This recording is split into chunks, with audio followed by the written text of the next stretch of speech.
A whole lot of churches in all sorts of different circumstances. And those I haven't served as an interim rector, I have served as an interim consultant. I know something about transition and interim ministry. And so I want to talk with you a little bit about that today. And the reason I bring that up is because of the epistle for today. It's part of what I would choose for an interim ministry lectionary to be used. I think for the Old Testament lesson, I would choose that passage out of Judges, where it says, "In that day there was no king in Israel, and everyone did what was right in their own eyes." I find that applies to interim ministry very often. I think for the gospel, I would choose the part where Jesus says, "Have no fear, do not worry, you are worth more than many sparrows."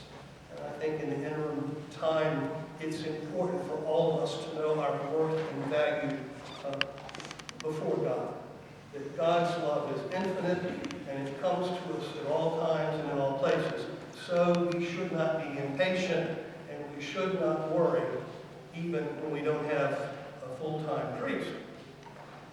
But this passage from 1 Corinthians, the 3rd chapter, which we are reading today, and we're going to read again a portion of it next week.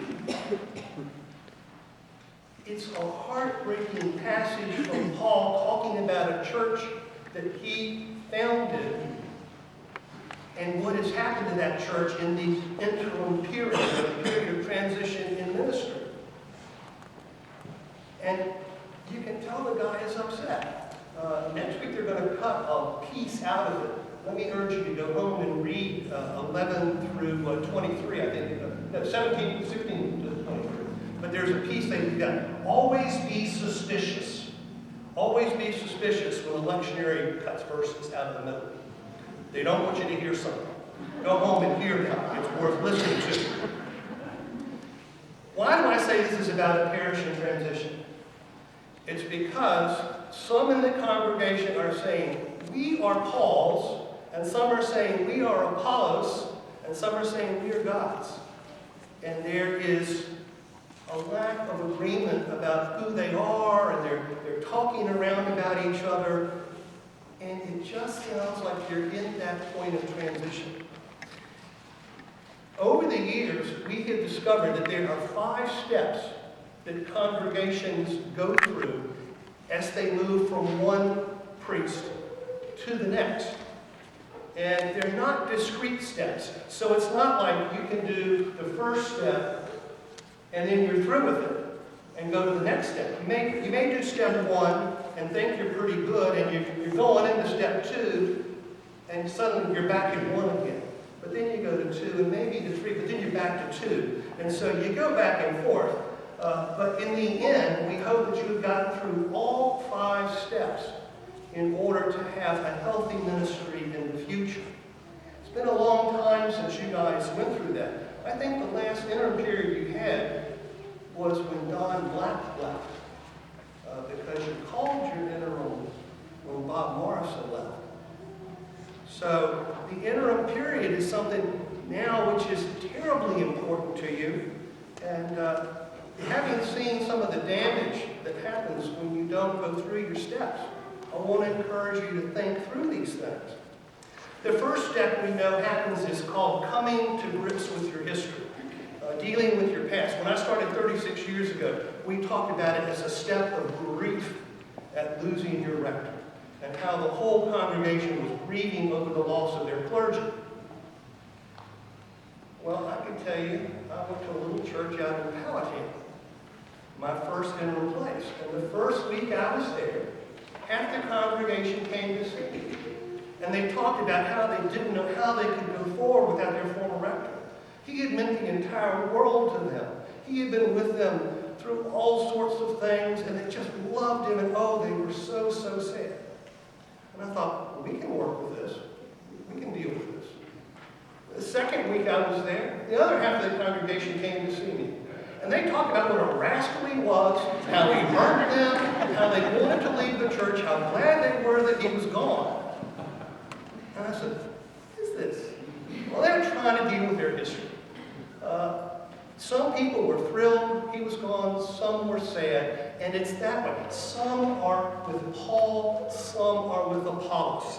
And the congregation needs to work on putting their history in perspective and working through that. It's an important task to do, to talk about where you have been, to talk about what's gone on in a healthy, civil manner. We need to practice our civility, but we need to talk about what all has gone on here. The good things and maybe not the good things, you know. We need to work through all of that. That helps us focus on who we want to call. We can tell that we have gotten somewhere when we are focused on the present, when we talk about where we are right now, when our investment is in current issues, not things out of the past, when we can vocalize a vision for the parish. If you're still talking about the 79 prayer book, we have a problem, and we're going to have to deal with it. If you're still talking about morning prayer, and you miss morning prayer, I'm a born and raised Episcopalian. I know about morning prayer, okay? I know about communion on the first Sunday of the month and the other three being morning prayer. And the fifth Sunday, hey, I'm a real Episcopalian. I know about the Great Litany on the fifth Sunday. But let me tell you something. The young people coming out of seminary right now, even the older young people coming out of seminary right now, have never, ever seen morning prayer. They have grown up in a church which has celebrated the Eucharist every single Sunday. And some of them go to seminary and they're like, what's this? I've never seen this before. It's where we are today. So we have to think about where we are. Live through our history to where we are today. You cannot live in the past. It won't work. Some of the things you do here, as in all Episcopal churches, are things that are no longer seen in other places. When people ask you about these things, don't get hostile. Just realize that they're in another place. If you're still talking about the good old days, you're stuck in step one, and you need to work through that in some manner. The second step that we know that congregations take is that they begin to discover a new ministry, a new way of being God's people in this place. I put it this way. The best thing to do in the interim period is to open all the windows, open all the doors, and let some fresh air come in. It's time to think not about how we have been, but how we can be. What is God calling us to? People have come to this church in the last 20 years from all over, and they've each brought a vision and an idea with them, and it may be time to do some of these things, to envision a new life in the church. The great thing about the interim period, the transition period, is this. I make this deal with, not anymore, thank you, Lord. I made this deal with the churches I worked with. I would say to them, we are going to try new things. We're going to be busy about finding other ways to be church. And if it's a terrible disaster, blame it on me. I'm leaving. It's fine.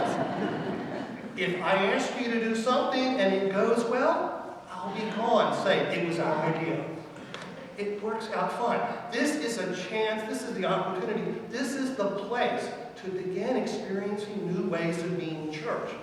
If you stay stuck in this period, when the next priest comes, anything they do is going to stick out like a sore thumb, and you're going to start uttering that word that Episcopalians hate worse than anything else. The C word. Change. Oh, how awful. Now's the time to begin to pull yourselves together, to try some new things, and especially to become as much a normal Episcopal church as possible. Get in the middle, and then you can go left or right or front or back. But this is the time to do that kind of work.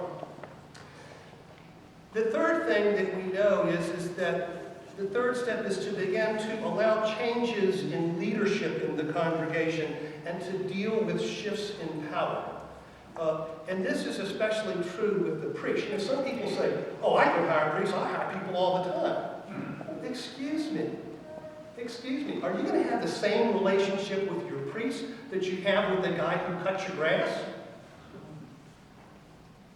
When you are talking about hiring a priest, don't even like the word hire, calling a priest, you are calling someone who may marry your daughter or your son, who may be with your mother when she's dying in a hospital bed. He or she may be the person you call when you get the diagnosis of breast cancer. They may be the one that you go to when you lose your job. They may be the one you go to when you lose your child. This is a different relationship from any other relationship. And therefore, you really need to think about this transition in leadership, this change of power. You need someone who will help y'all be open about your leadership and how you do things. That's one of the signs that you're ready to call someone, when your leadership is open and transparent, when decisions are made in public, not behind closed doors, where you follow your rules and procedures. We are blessed as Episcopalians to have something called canons. And the canons help us get through with our life. And they tell us how we do business. They tell us that we don't have elections when we feel like it. We have elections every year. They tell us that we rotate through our leadership. A vestry member serves for 3 years and then has to take a year off. These are all healthy norms in the group. We carry on with our life even when we don't have a rector. And when our rector comes, we carry on even much more so in the open and in the light. A sign of not going there, not getting that work done, the worst sign, the one that will send shivers up the spine of your next priest, is when they look out of these windows and they see 4 or 5 people around the trunk of a car. You know what that is? That's the meeting after the meeting. We know what that is. We have seen it before and all. We need to live in a world of transparency and clearness. We need to let go of resistance. We need to let go of the same old programs over and over. We need to let go of unwillingness to try new things. We need to let go of recycling old leadership. Now, I picked on the treasurer at 8:45, and lo and behold, she was in the congregation. I'm not going to pick on her this time. I'm going to pick on number 2, the head of the altar guild. Usually the way you stop being the head of the altar guild is you go to be with Jesus.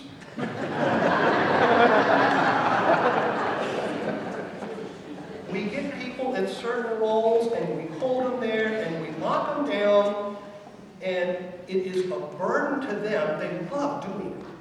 I mean, it's not that they don't do this ministry out of love and concern and everything for the church. I'm not saying that. But maybe they'd like to have one Easter off, you know? And we do that to people where we get them in one place and we make them do it over. We need to rotate through our leadership and make good changes. I have served in a church where the same person was the register of the vestry for over 20 years. Over 20 years. And her husband was the senior warden. 3 years on, 1 year off, 3 years on, 1 year off, 3 years on, 1 year off. A model of unhealthy relationships. We need to think about having good changes in leadership. Shared leadership, transparent leadership. The 4th step that we come to is when we renew relationships with other ministries. And I'm going to be part of the clergy here. It is important for clergy to be plugged in with the other Episcopal clergy in their area and also with clergy from other denominations. That's where you cross-fertilize. That's how you do ministry like Caritas.